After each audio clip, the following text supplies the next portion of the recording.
Hello, family. Hello, world. Welcome to it. This is another sequel, Truth Syrup, the podcast.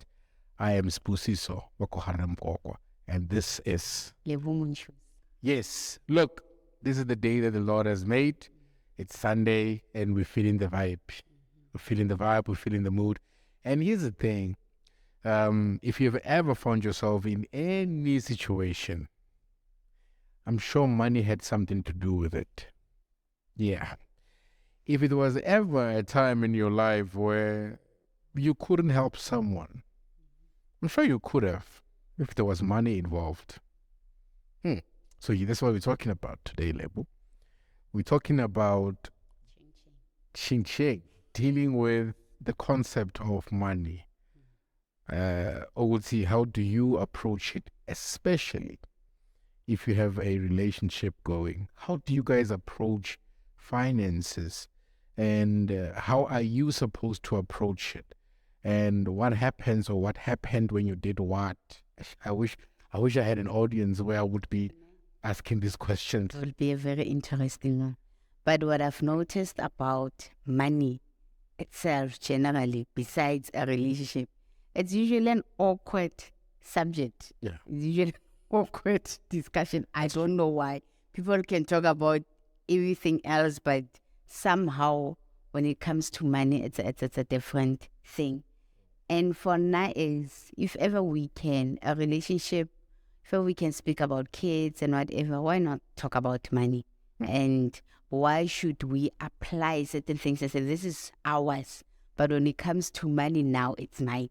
Yeah. It's not ours. So yeah, it's a very sensitive topic.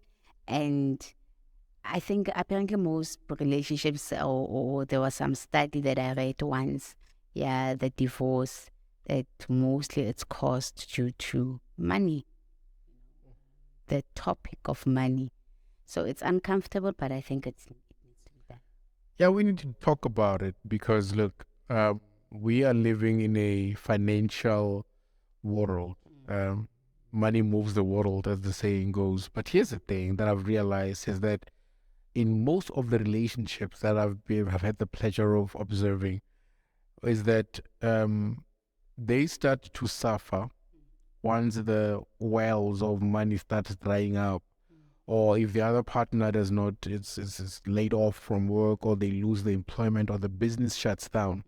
You find that the other partner starts having doubts about the relationship, or we start arguing, we start having issues that are not even relevant to our relationship, but they involve. Then for me, I'll say, what was the main objective of being in the relationship in the first place? If for you to go into a relationship, it's because you're looking for somebody to provide for you. Like that's the main reason why you want to go into that relationship. The minute that person cannot supply you with what you wanted, obviously it's going to be a problem. And that's why you end up fighting. And that's when people move away, because now you are not satisfying their needs that they wanted from this particular thing. So, and I get it, people will always say, yeah, but money, yes, it is important, but I don't think it's everything.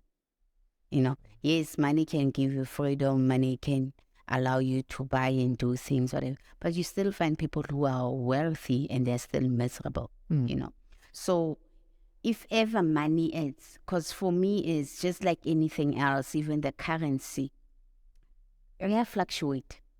Things come and go, So why when a person you met, they were loaded and they could do everything, and now all of a sudden things happened, which is a guarantee they are going to happen. This is life.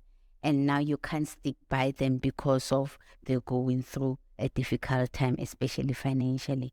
For me, this is where the point where you need to show your loyalty on this person, that yes, it's nice to have these things, but I see more than just the money for me. It's not all about the Benjamins. Yeah, no, I honestly don't. I don't believe it. Yes, I'm not. It's nice to be spoiled. It's nice to be pampered. It's nice for your partner to do all these things and to cover your needs if ever you've got them. But I don't think it should be the key reason for a person to be in a relationship.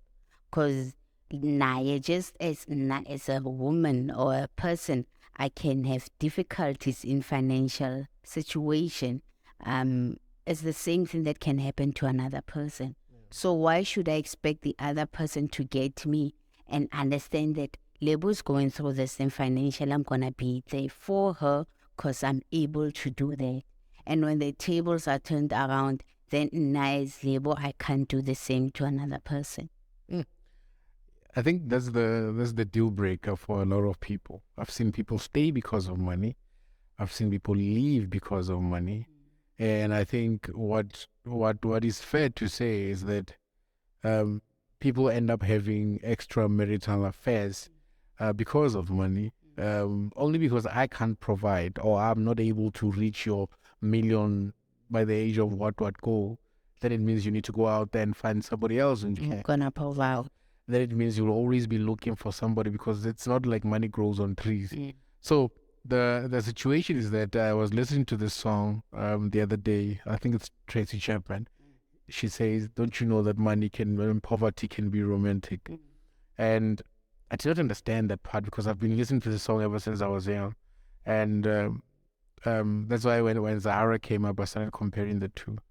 So when she says that poverty can be romantic, it clearly shows me that all these relationships, they do not need finances to survive, but they are crumbling because of the same reason. Just because I'm not able to reach your needs at the time that you want me to, does it mean that now we cannot have a mutual agreement where we are both in this thing together? Because I've seen people, let's start something together. It's fine, you don't have money, it's fine. We don't need money. But in the long run, it turns out that no, man, we actually need money. Is it an awakening that a person has, or is it something that this person has always been having? I think for now, it can be both. The other one, it's either you are just being in denial, thinking, okay, this is just temporary, I can deal with a month or two. But then the minute you saw this 2 months, it's actually a year. Yeah. Then always self-harm, you're like, no, take right. That's not what I signed up. Yeah, no, this is not what I want. Yeah. So then obviously, a person will automatically like, but we're fine, what happened? Then because from the onset, you were not honest enough for actually, maybe I can accommodate this thing for only 2 months. But other than that, then it's too much for me. Can we just review it, But I get you. You know what? There's just more to life than money. I just want to put it out there. There's just more. And there are seasons, man. Even if I can get a billionaire or a millionaire today, it does not mean they're going to be millionaires or billionaires for the rest of your life. Yeah. There are people who wear their business overnight. It's just they lost everything. Then what does it mean? Are you again going to go and hop and look for somebody else who can give you those things? And obviously when they come, they also come with their own packages as well, because nothing comes for free, as they say. But I just think as people, even with relationship, because they define it as men are providers, and then a person will tell you, which I've seen or observed with a lot of people and also in my life, then a person will say, but I'm the head, I'm the provider. But then now when you ask for financial, then it's a problem. Then how do you are called, maybe gold digger, you only want money. But you said you are the provider, so which part of providing are you actually doing? Yeah. So people tend to, and then you hear the song, okay, woman love money and all. And that's what I'm saying. There's nobody who does not like to be pampered. But I just think that you'll say they love money where it's a point where a person is being unreasonable. They don't want to hear it. All they want, it's money. If ever you don't give them that money, then they either call you, you're not good enough, you're not, somehow making you feel less of a person just because you are unable to meet their needs at that point. Then I can say it's a problem. But if ever you're going to tell me as my partner and you say you are the head and you're a provider and then I have to ask you for money and it's a problem, then what are you providing? Because then providing also include the finance part of it. So yeah, here's the thing that when you're saying that, I'm thinking of something. Look, there's a phenomenon with guys. We like. I think it started when we were very young with men. When you would borrow clothes, they don't belong to you. Okay. Only because the jean looks nice, you wear it. Why? The aim is to catch a fish. And a beautiful lady will come along, see a nice dressed guy. Okay, so obviously you start calculating from there. Okay, this means this guy's got a nice job. I mean, if he's able to afford those shoes and the jeans and the top, okay. Already they've set a standard. Yes, already we have. But now, here's the thing. You find out, not even later, you find out afterwards, or maybe after a month, that actually this guy, he's not even employed. Because now you are asking him, hey, when are you going to work? And then he kept a lie. And until, the lies have got short. Yeah, it does come out eventually. So I think that's the problem with us, is that, like you said, if I'm going to tell you that I'm the provider, it means I need to provide.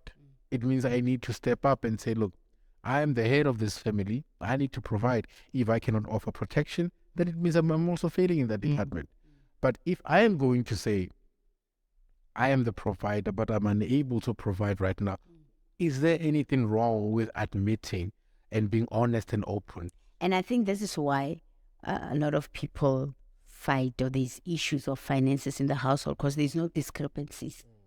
Nobody's honest enough. Because for now, I look at a relationship as a partnership. Thank you. So if ever we are going to be partners and we are both, whether we are both bringing in the income or one of us is bringing in the income, because sometimes we can decide that you stay at home, I will do this. Or maybe circumstances forces the other one not to be employed, like we say. But for me, it's a partnership. We're working together towards something in the future. So why not with what we have, whether we combine or we need to also sit down and say, okay, as long as we can plan as we want to have kids and buy a house in 5 years, 10 years, want to buy this particular car, why can't we discuss the finances the same way? Where we're saying, okay, this is how much we have, both of us.